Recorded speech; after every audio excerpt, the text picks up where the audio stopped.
room first, but Dr. Sonja Strydom. So it really gives me great pleasure to welcome and introduce Dr. Sonja Strydom to you this afternoon. She's the Deputy Director, Academic Development and Research at the Center for Learning Technologies, as well as a Research Fellow at the Center for Higher and Adult Education. She obtained a DLit at FIL in Psychology and a PhD in Curriculum Studies.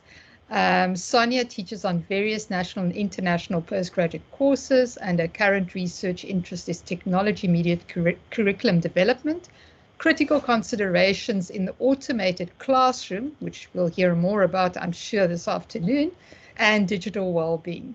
The topic she'll be talking on is a whole new world, bridging the gap between critical digital pedagogies and the new automated virtual teaching and learning environment.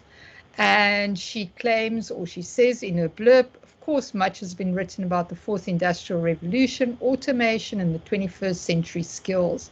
And these narratives have also found their way into the higher education domain. Globally, it is expected of higher education institutions, also of Stellenbosch University, of course, to be forward-thinking and embrace new technological advancements such as artificial intelligence and machine learning. This seminar will emphasize the importance of critically considering these two worlds, which asks of us to respond to the unique contextual needs of students in different institutions while simultaneously developing a deeper understanding of the opportunities and impact that automation and specifically artificial intelligence in education can offer. The seminar serves as a first step in raising awareness and opening the discussion about these important components and about how we, as lecturers and professional administrative support services staff, can continue to respond to this within Stellenbosch University and the broader higher education learning environment. With that, over to you, Sonja. It's wonderful to have you here. Wonderful that you're opening up this incredibly important discussion space for us this afternoon.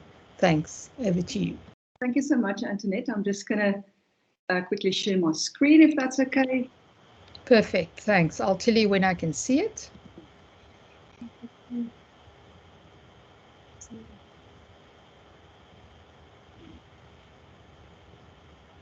I can see it. Thanks, Sonja.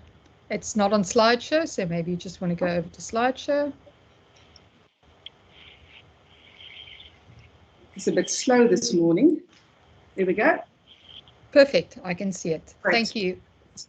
Antoinette, thank you so much for the very kind introduction. And colleagues, obviously from my side also, thank you so much for your time and your willingness to be here today. Please allow me perhaps just to provide you with an overview of my deliberations during today's seminar. I will start the seminar with a brief reference to the focus, obviously, and also some acknowledgements and a disclaimer that I would like to share with you. Then I'm going to start off by reflecting on the current higher education landscape with the emphasis obviously on teaching and learning within the digital space. And I will focus on two worlds, as I call it. On the one side, we have the increased automated world, also then in the classroom that we start to experience that. And then we've got that other world, which is in need of continuous considerations related to equity, diversity and inclusion. And you'll see that I use the acronym EDI, and I'll be referring to that when I refer to those three concepts. I will conclude this seminar by suggesting some actions that we could consider in attempting to bridge the gap between these two worlds, and also then conclude with a reference to perhaps the SU context as well. Just before we get started, I believe that my deliberations on this topic draw on and perhaps sit in the intersection of a range of disciplines ranging from higher education and curriculum studies, also including the field of educational technology, and obviously also touching on critical theory. So I would like to start by perhaps just in a disclaimer pertaining this seminar, just say that I view my approach today as an attempt to be inclusive rather than systematic or even perhaps comprehensive. I would try to include those aspects that I believe are currently of particular relevance to our particular context. And I will include relevant phenomena and also attempt to critically consider these general trends and perspectives. So for me, the purpose of this seminar, therefore, is rather to assist in starting the process of informed dialogue. And it's maybe perhaps the beginning of a discussion type of seminar that I'm suggesting today. And then just the basics here in terms of acknowledgements. I do obviously acknowledge the licensing agreements of the images that I've used, and I've adapted slides from slidemodel.com, and I've also attributed a Creative Commons license to this presentation. So when we start off with the current higher education landscape, we are all aware of the tensions between the worlds that we live and work in. On the one hand, we have this increasingly automated world where there's continuous references being made to digital technologies. We start to use terminology such as the fourth industrial revolution, artificial intelligence, machine learning, etc. And I'm sure that we all experience this world also at a personal level, but most specifically for our context in the field of education. On the other hand, there's a world that is still in need of efforts to address issues of equity, diversity, and inclusivity. And in this world, we actually realize that we still work and live in a highly unequal society. And I believe that in terms of our own social responsibility, it remains a non-negotiable factor actually to consider EDI in all our teaching and learning endeavors, and most certainly then in the digital context as well. Now you'll see this image, you'll see that throughout the seminar. In terms of the automated world, I'll start off there. I would like to draw attention to 6 aspects that I will briefly address. And I will start off with a general overview of terminology and trends, and then I'll move towards the higher education context, and then I'll conclude by providing a critical perspective on this increasingly automated world. And I'll call that perhaps boom and gloom, because on the one hand, we've got all these fantastic opinions and thoughts about this increased digitization and the automated world, but then maybe the gloom are all the critical voices coming in as well, and all the questions, and very often we don't know the answers yet at this stage. But let's get started in terms of these terminologies that we are using. In the educational context, we've been influenced by various aspects of automation, socio-political factors, as well as global challenges such as, for instance, COVID-19. We're all very aware of that. And in our daily lives, we are also often influenced by digital devices, which for me underlines the growing need to critically consider the role of machines, global trends, and then the impact that could have on the way in which we think about education. Now, of course, we don't have the time, nor is it the focus of today's seminar, to actually scrutinize each of these concepts and to unpack them. But for me, it's rather to raise awareness of one particular concept that is starting to dominate our narrative, albeit perhaps in a COVID manner, and that is artificial intelligence. But how do we position these terms? And if we look at a timeline, where does it fit in? When we look at this figure that I've shared with you, you'll see that the idea about artificial intelligence and conversations and debates about the ability of machines to act on our behalf or to augment human behavior actually started as early as the 1950s already. You'll also see that, and it's not clearly indicated on that figure, but conversations about artificial intelligence in education started to take place as early as the 1970s. Now, what I've included there as well is you'll see that little yellow box at the bottom of the timeline, and that's actually indicating the first time when we started to make reference to the notion of the fourth industrial revolution. So I just wanted to indicate that and illustrating that it's been only for the past 5 years that term actually has been coined.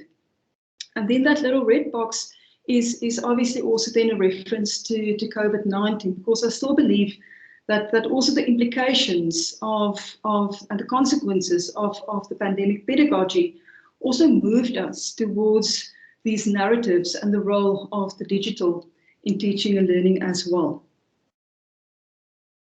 What does it mean if we refer to artificial intelligence? And I've got a definition on the left-hand side of the slide there. And I'm just going to give you a minute just to quickly glance through that. You'll see that when they refer to artificial intelligence, there are keywords, and there are obviously many different definitions. For me, this one makes sense because it focuses on its machine-based systems that can, and this is important, given by the influence of humans, programming them or setting a set of goals, that machines can then assist us in predicting, recommending, or even making decisions that could influence the real or the virtual world. So the keywords there are machine-based systems. It's a given set of human-defined objectives, humans having an influence there. And as a result of that, machines have the ability to either predict, to recommend, or even to make decisions. So keeping that in the back of our heads, I think it's also important just to delve a little bit deeper in terms of understanding further what does it mean if we refer to artificial intelligence. There are broad distinctions in the literature when there's a reference to AI. And you'll see that I've got two distinctions here on the screen. On the left-hand side, I've got weak AI, and on the right-hand side, I've got strong AI. There's also reference in the literature to superior AI, which I'm not going to touch on in today's session. For me, it's just really a light touch to get a sense of what we refer to. Now, in terms of weak AI, it's actually when machines actually have a very narrow focus on one or a particular restricted job. So an example there would be, for instance, weak AI would have been used in, for instance, self-driving vehicles, where the machine has a particular focus to drive and manage that vehicle. On the other hand, you also have then what we call strong AI. And in that case, it's arguing that machines could actually do most of human mental functions. And it also means that in a sense, that these machines could actually also replace some of activities that were done by individuals or humans at a certain point in time. Now, strong AI, and specifically also superior AI, is questioned by many influential people even. People like Bill Gates, Elon Musk, actually raised the question, isn't this an existential threat to humankind in a sense? So we've got this idea of what does it mean if I refer to AI, and we also have some distinctions in terms of the different levels of AI. But let's move towards the educational context. When we gaze into the bigger picture of automation, how are these practices and approaches then embedded in the educational context or in the field? Now you'll see there on point number 3 that I use the acronym AIED, AI in education, and that's the acronym that's been used in the literature to actually refer to artificial intelligence in education as well. And as could be expected, there are different levels of differentiation or even typologies that we can consider when we attempt to understand the role and the influence of AI in education as well. And please allow me to maybe just share two of these distinctions with you. On the left-hand side, Cox actually outlined 3 different levels of AI and how it could be used in education. And they refer to learner-facing, teacher-facing, and system-facing artificial intelligence. In terms of learner-facing, it actually focuses on the student or the learner. So it tries to assist students, for instance, automated tutoring systems that could assist learners in their learning pathways. Teacher-facing artificial intelligence is focusing on supporting teachers, and there I have the example there that I share with you. For instance, plagiarism detection, Turnitin, those type of programs that we're starting to use is moving towards this idea of machines assisting us in some of our tasks. And then system-facing artificial intelligence actually provides us with a lot of data that we can use in order to make informed decisions. So that for me is more at a conceptual level, when you look at the different types of artificial intelligence that could be used in education. To me, perhaps even more interesting is on the right-hand side of the slide, where there are also functions or paradigms where we actually look at the role and it's of the student or the learner. You could get AI-directed machine learning that focuses on the learner as a recipient, the learner as a collaborator, or even the learner as a leader. Now, in terms of the learner as a recipient, their AI represents the domain, the knowledge domain, and it's normally where we start to influence the learning processes, and the learner is the recipient of that knowledge. And normally these type of patterns would be very logical, structured patterns with a predetermined learning pathway that's been set out for students. And normally, if you think from a theoretical perspective, it will probably use or make use of behaviorist theoretical perspectives, broadly spoken. Now, the learner as collaborator, as we can imagine, is much more focusing on the interaction between learners, knowledge, and then technology. And it emphasizes the importance of social aspects. Possible theoretical perspectives here could potentially be cognitive theory or even social constructivist theories that are embedded in these type of learning opportunities. And then last but not least is the learner as a leader. Now in this case, or in this type of paradigm, the argument is that the learner takes agency of their own learning.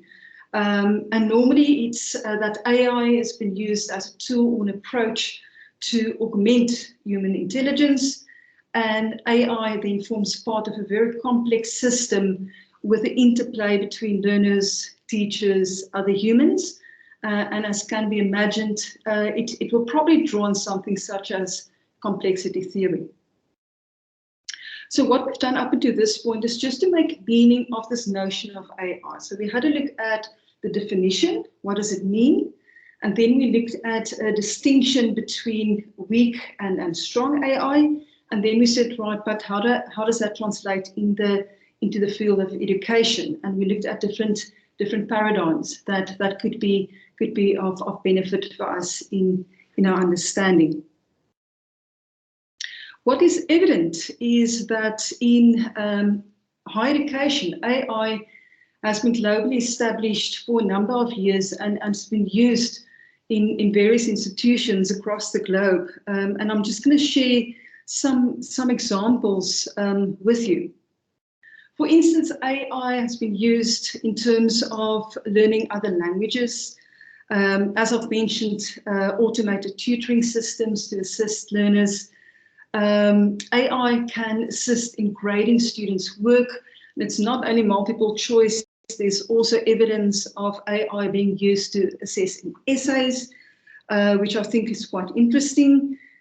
There's reference to identifying at-risk students, or perhaps even look at predicting student achievement based on huge sets of data and student activity online as well. We're all familiar with chatbots, virtual assistants.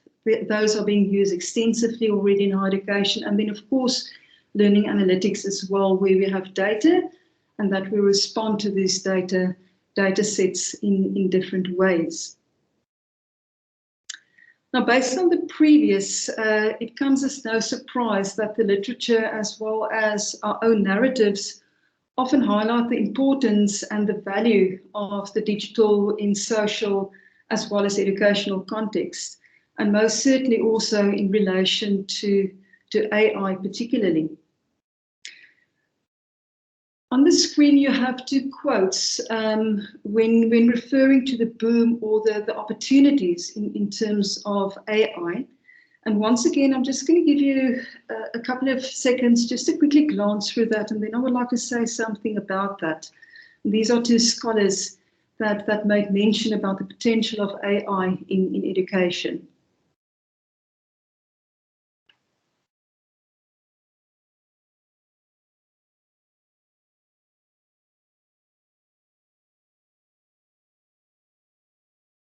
Of course, these quotes were taken out of context, and of course, there are many other contradicting quotes that one could look at as well.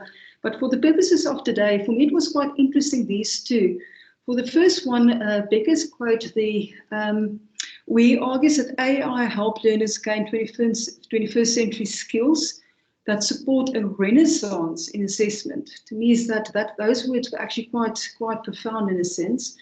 And he also speaks about that these machines has a potential to become lifelong learning partners as well. And to me, that was quite interesting because he's elevating the status of technology or the digital and putting it at an equal level as humans. So it's very much a social materialist perspective that they have in terms of the status of machines. Aldasari's comment at the bottom for me was very, very strongly a value statement that's been made the whole time, improving education, improving the qualitative processes, etc., etc. So it's clear from just these two examples that there are very positive thoughts regarding AI in education. Now, of course, no sensible argument or phenomenon could truly exist without having the ability to also consider the challenges and the critical questions. And there are obviously various debates that I think is important that we need to be cognizant of.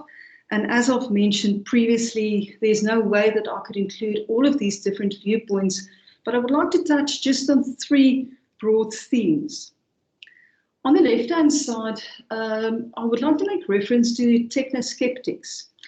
And Cox made quite an interesting comment about that, where the author argues that in educational literature in general, we tend to be much more humanistic-centered, and we tend to focus much more on the fact that we ask questions about digital technologies that could potentially dehumanize the learning experience. We tend to ask questions about the loss of potential agency of teachers and even students when we try to embrace these digital narratives and practices in our teaching and learning. And what Cox argues is that very often we ask these questions due to a fear or even questioning perhaps neoliberal ideologies or agendas. So we've got that as one possible lens when we look at AI in education. Another possible lens is when we look from a social justice perspective. And Southgate actually referred to Fraser's notion of social justice. Now, according to Fraser's notion of social justice, all individuals that experience disadvantage should enjoy equal distribution of material resources, and they also should reap the benefits of that. It also means that it underlines the importance of recognizing individual differences, and that we need to apply that and encourage cultural ways of doing, knowing, and being.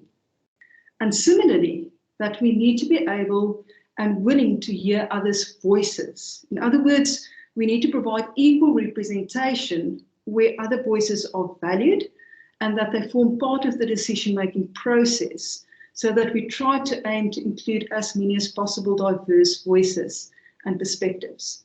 So when I read this, I immediately thought about all the things that I read about artificial intelligence and all the things that I know about that. And immediately I started to wonder, how do we bring these things together specifically in an automated space? And then the other perspective is perhaps more general perspective, and this is by Paul Prinsloo from UNISA and a colleague of his, where he actually adopts the lens from humanizing pedagogical lens from Paulo Freire. And in this case, he asks the question, but do we provide opportunities for students to really develop their own critical consciousness in the way in which we teach? And most certainly then I'm drawing it and bringing it back to the digital world as well. And do we provide students with the opportunity to explore their own worlds?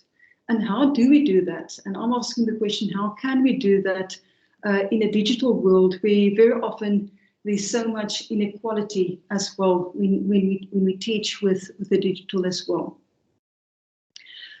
Now, perhaps this last reference of Paul Prinsloo leads nicely into to the next world, and namely the world that is in continuous need of equity, diversity, and inclusivity. And per my previous section, I will pay once again attention to 6 aspects related to EDI. And once again, I'll try to conclude the section with some of the challenges and opportunities associated with the adoption of specifically critical approaches in the very unequal digital world.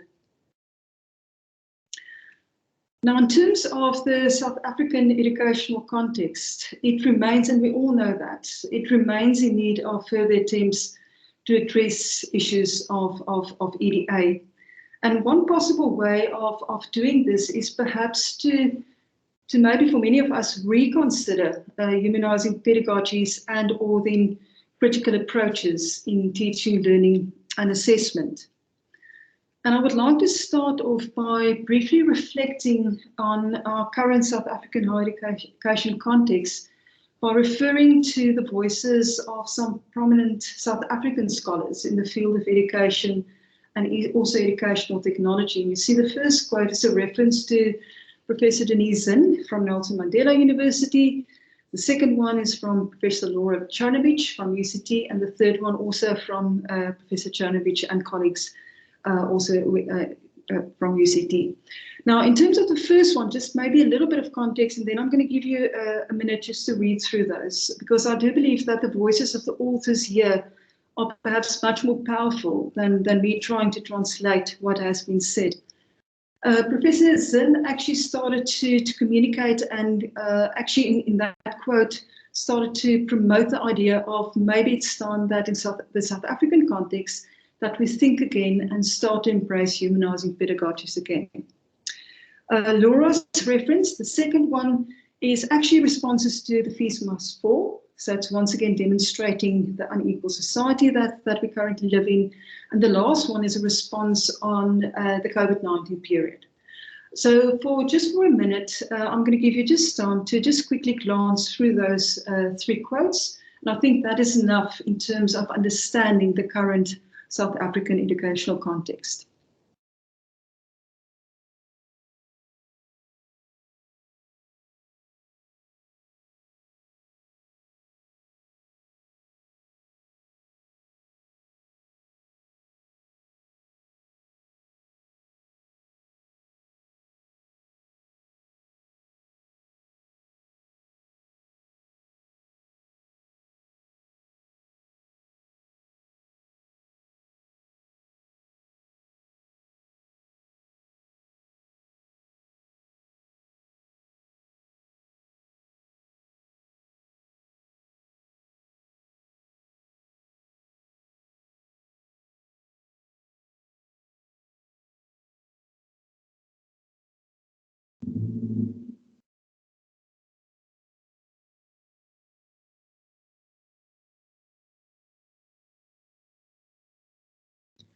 So colleagues, how could humanizing pedagogies assist us in attempting to address some of these issues of EDI? And there are most certainly much more knowledgeable colleagues in the audience today that could make a much more eloquent case and a more compelling case for such considerations. But please allow me just to briefly outline some of the basics of this educational philosophy, perhaps as a basis for further considerations. I think many of us are familiar with the work of Paulo Freire, where his work was embedded in the communities that he served. He placed a lot of emphasis on culture, on language, and then also the context in which students lived in. And in essence, he practiced what we call a situated pedagogy. So he really wanted to be embracing the context of his students and understanding where they come from and what they bring to the learning environment as well. And I think most of us are familiar with his seminal work, The Pedagogy of the Oppressed, where he actually critiqued the educational system because he argued that education still, in many cases, still controlling the oppressed. Those are actually most in need of liberation. And he viewed such acts then as dehumanizing.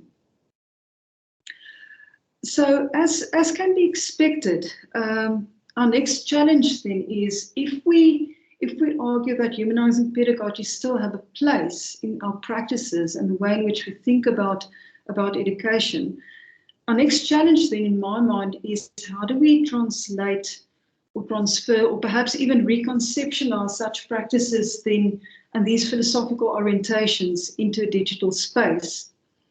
And in my mind, it paves the way for considering the notion of critical digital pedagogies. In other words, it's pedagogical practices that are situated within a digital context with one of the main aims to focus on is to enable and address perhaps as far as possible issues of EDI.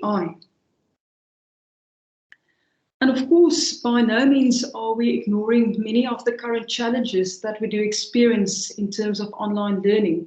So we are cognizant of the fact that obviously the glaring things such as access data, those type of things, even the type of devices that students use, that it's not really that they can actively access resources based on the screen size of devices that they use. And then there are other challenges, for instance, normally the dropout rates of online courses are quite high in comparison with face-to-face, passive or limited participation of students in online spaces, or students that prioritize content over collaborative learning opportunities. These things, we are aware of that, and we're trying to speak to that and to respond to that as far as possible. But when we start to consider critical digital pedagogies as a possible way of bridging the gap between theory and practice, maybe there are other ways of looking at teaching and learning in the digital space as well. There's been a newly published book that will be available very, very soon by Velicianus and Rowell and some other authors, where they focus on critical digital pedagogies in higher education, broadening the horizons and bridging the gap between theory and practice. And they've divided that book up into different themes. And some of these themes are actually quite interesting. One of the themes is shared learning and trust. There's a theme that focuses on critical consciousness. Think back to what Paul Prinsloo said. There's a theme on change. And also, for me, very beautifully, a theme on hope as well. Now, of course, it begs the question, these things that I've just shared with you, what does it practically mean? What does it practically mean in an unequal society, but even more so when I teach a cohort of students of 300 or 400 students? One way in which we try to start to explore these questions is by means of, we're busy establishing a working group in the division that will focus on critical digital pedagogies. And we hope that we'll be able to learn from each other, and also hopefully also from you as part of the active members of our community and as scholars. So hopefully we will try to find ways of starting to explore some of these questions that I certainly at this stage don't have the answers of as well.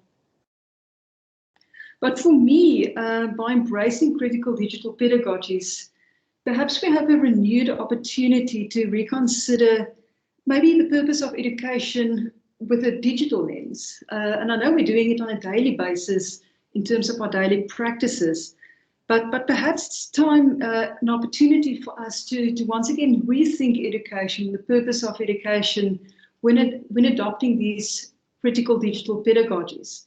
Now, I've drawn on Biesta's reference here on the purpose of education. And I think all of us are very familiar with most of these aspects, and most certainly qualification, that the main purpose of education is obviously to attempt to assist students in obtaining a qualification, and then also to assist them in becoming active members in society and also in the world of work. But then there's also to assist students in developing as conscious, active, contributing members of society, and also to provide opportunities to enact on the enactment of democracy, freedom, and also equality. So these, for me, are some of the positive potential aspects that could be experienced when we adopt critical digital pedagogies. Now, if I'm making the argument for the reconsideration of humanizing pedagogies and or critical digital pedagogies in our digital endeavors, there are, of course, many relevant and complex questions that need to be carefully considered. And I've mentioned some there. There are many others. I've mentioned there with reference to pedagogy and inclusivity.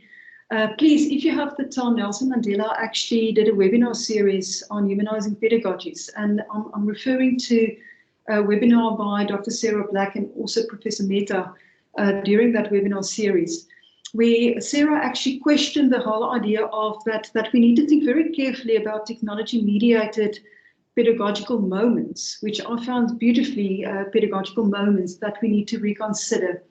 And Professor Mehta for me was very interesting because he mentioned specifically looking at the design of online courses and our instructional considerations. How do we embed inclusive and creative pedagogical approaches that is contradicting neoliberal agendas, where we very often tend to try to standardize and at the cost of maybe missing the point in terms of differentiation and hearing different voices in online spaces. So these questions are interesting and I believe in a sense also uncomfortable because it speaks to our own practices, my own practices most certainly as well.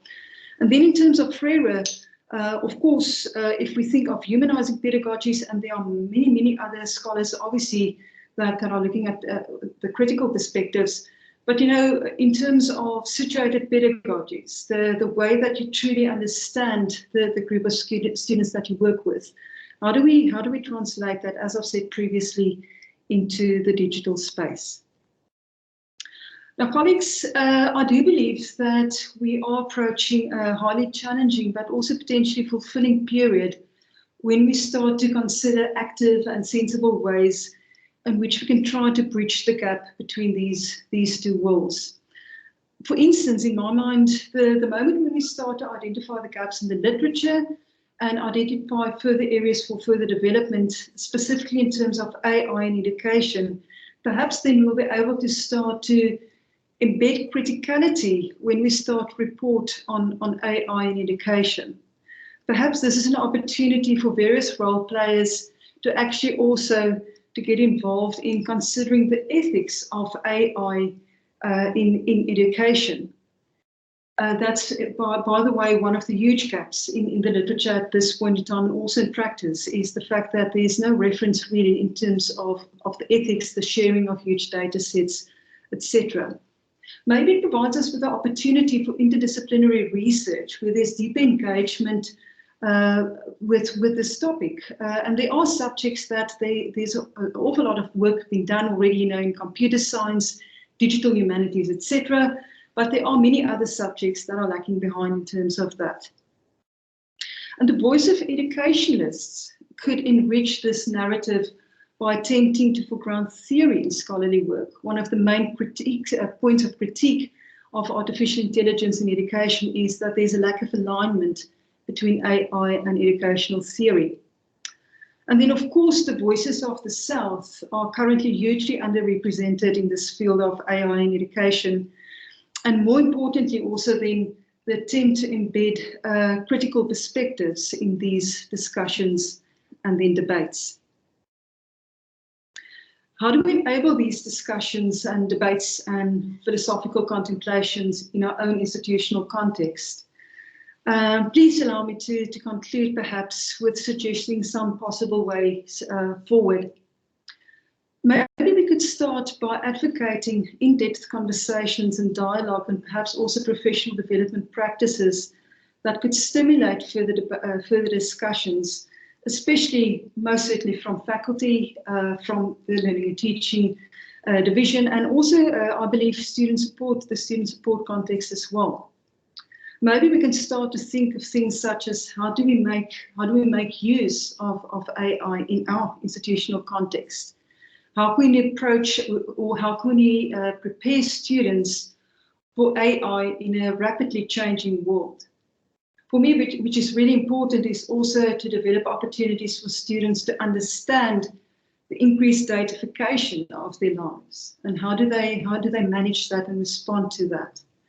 And then at a broader institutional level, obviously in terms of pedagogy, we need to think deeply about pedagogy. How do we align AI with our existing pedagogical paradigms and our own understanding of learning? And of course, then, how do we foreground aspects such as critical digital pedagogies at Stellenbosch University? And then at maybe a more formal level also, in terms of institutional policy, how will AI in education impact our teaching and learning policy, or our assessment policy for that matter?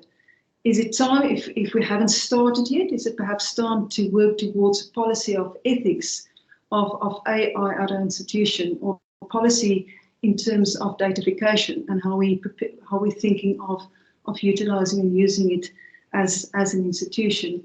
So there are many practical ways in which we can start to move these discussions at least forward.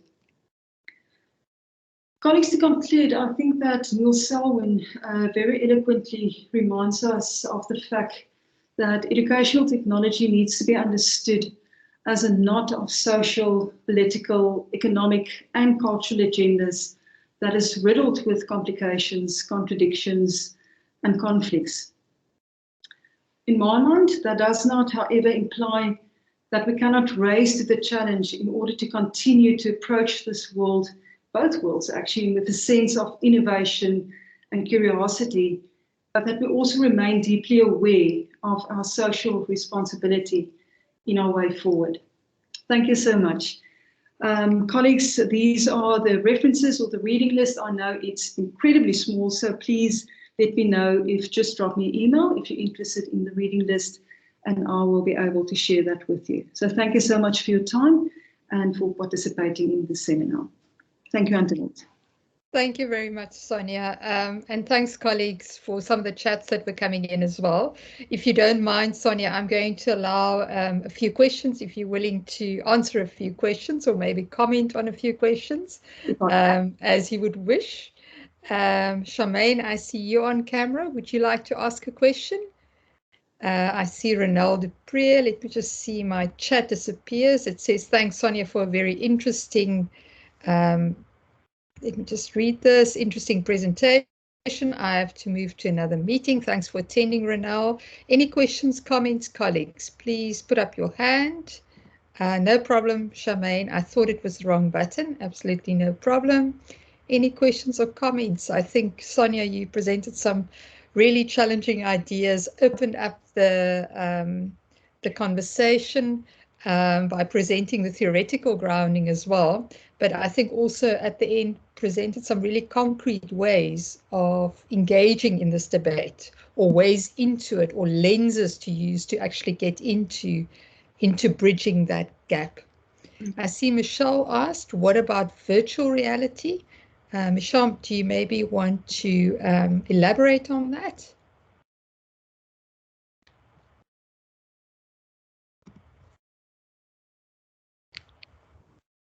Some opportunities there in terms of virtual reality. Any linkages between virtual reality and the AI type of literature that you've seen, Sonja, maybe from your side?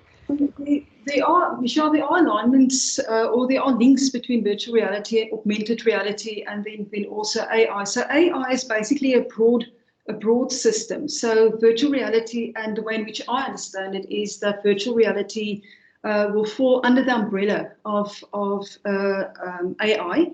So most certainly it speaks, I think the things that we're talking about also speaks to that in some form or another in terms of trying to bridge these two worlds in a sense, and how can we use virtual reality or then augmented reality in our endeavors when we start to embed critical digital pedagogies in the way in which we design our curricula.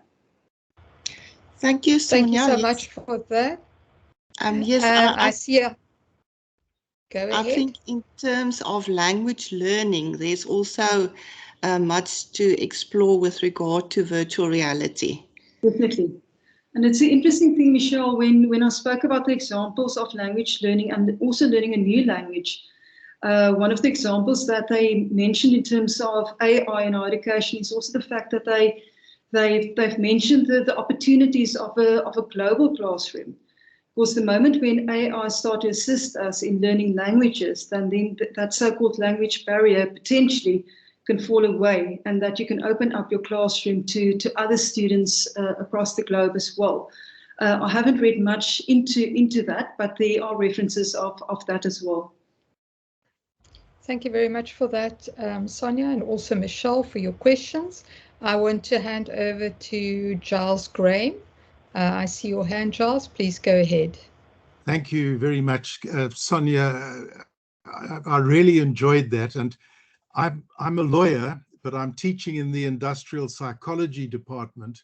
So I have this interlink between social sciences, mathematics comes into it, politics comes into it, economics. And I've actually got a master's student at the moment, and we're busy doing measurement of contribution and value and performance evaluation. How do you decide what to pay people in a business where you've got to be fair to everybody else in the business and you've got to meet market expectations? Yeah. And I suppose I'm taking a liberty here, but I had to retire as a teacher from Stellenbosch 20 years ago, and I'm still going strong, and I find this whole concept of the new way of education absolutely fascinating and stimulating. So I've really enjoyed what you're doing, and it's a really wonderful subject, and thanks for offering it to us. Thank you. Thank you for kind feedback. Thank you. Thank you very much for that, Graham and Giles. Then also I want to remind you, as Anthea just reminded you as well, please fill out our feedback form. She posted the link in the chat as well. And then Sonja, I see in the chat, I don't know if you've got access to it, lots of thanks coming in from Kristen, from Kim Walmach, and from Alison Leslie, Karen, Lieutenant Colonel Pretorius. So lots of thanks coming in for that. Colleagues, it is maybe one last question. I don't know if there's one last burning issue, question, comment that you want to pose for Sonja before we conclude the session. Going to give everybody a minute just to reflect. I see. Go ahead. I would like to alert you to a question much earlier on in the chat from Andre. It's related to connectivist learning theories. I was wondering if Andre would perhaps mind posing his question. Andre? Yeah, okay. I didn't really have a question, but I was just wondering whether we should be pivoting to connectivist learning theories, whether that's an approach that's recognized, or is it just a subsect of social constructivism, or how should we look at learning, making use of technology in terms of the underpinning learning theory? So connectivism states basically that the learning happens in terms of the connections between the different nodes of knowledge, but I'm not sure whether that's as recognized.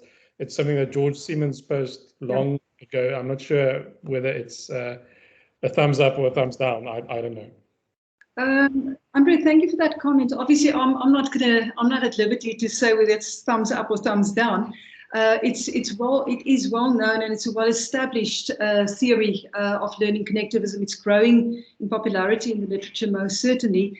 But I think it depends also on our own philosophical viewpoints and the way in which we believe as individuals and as teachers how learning takes place. So that's one possible lens in which we can look at that, where it focuses very much on the connections being made first and foremost, and then the reasoning for those connections as well. So there are most certainly elements of social constructivism also included in that. Great. Colleagues, so with that, I see there are some issues also accessing the form, the feedback form.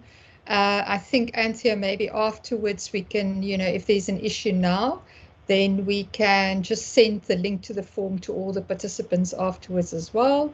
Lots of from Shona as well. Thank you, Sonja, for unpacking this extremely relevant, important topic.